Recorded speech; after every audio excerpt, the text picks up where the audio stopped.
थक गई थी कि अपना लहंगा भी चेंज नहीं किया।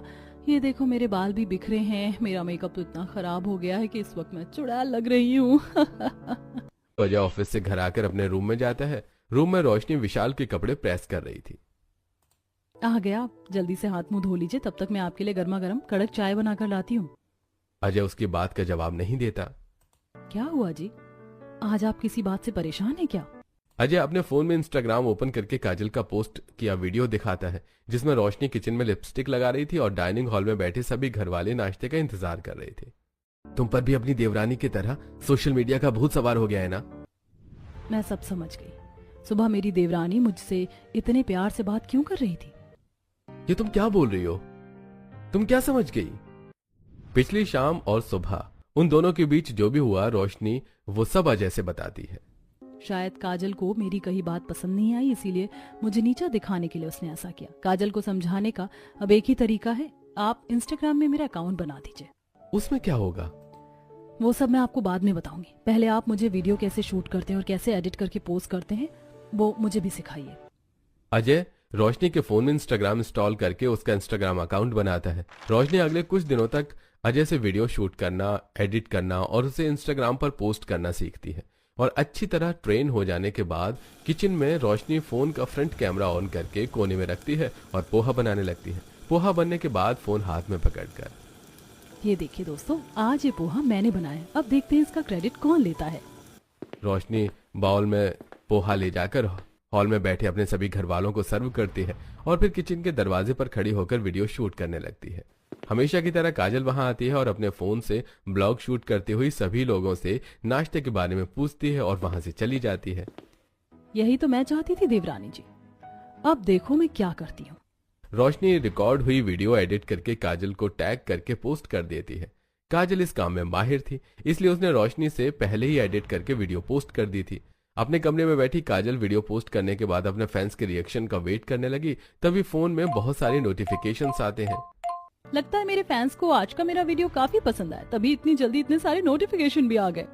काजल ने जैसी नोटिफिकेशन खोलकर देखे तो ये है तुम्हारी सच्चाई, तुम अपनी जेठानी का क्रेडिट खाती हो। अब तक के तुम्हारे सभी ब्लॉग्स फेक हैं। मुझे नहीं पता था कि तुम क्रेडिट चोर हो, झूठी कहेंगी, चोर कहेंगी।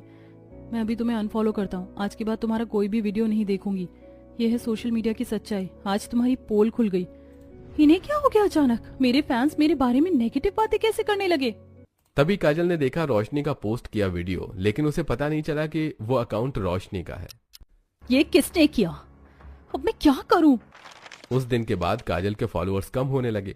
वो जो भी ब्लॉग पोस्ट करती उसमें नेगेटिव कमेंट आते, जिस वजह से काजल दुखी और परेशान रहने लगी। एक दिन वो अपने कमरे में उदास बैठी थी, तभी रोशनी, सीमा और रंजीत उसके पास आते हैं।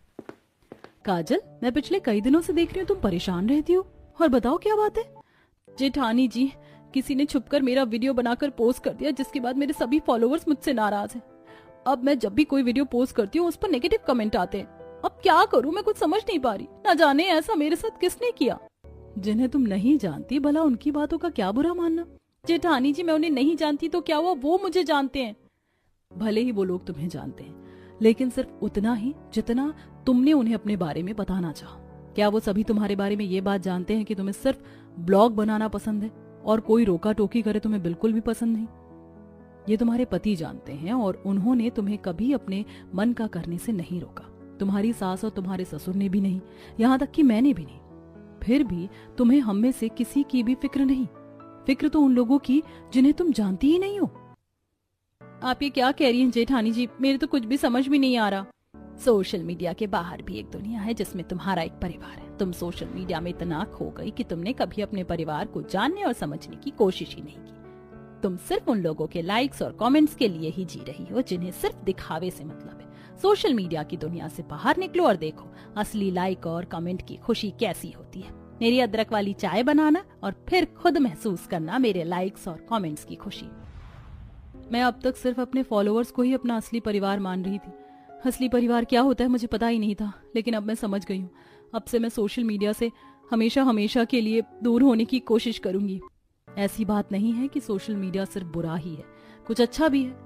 मैंने अपनी कुकिंग स्किल्स तुम्हारे जेठ जी के फोन में कुकिंग वीडियो देखकर ही बेहतर की है। सोशल मीडिया का प्लस पॉइंट और माइनस पॉइंट दोनों ही है।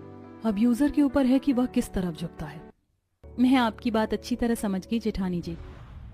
समझोगी कैसे नहीं, तुम्हारा पाला घर संभालने वाली जेठानी से जो पड़ा है।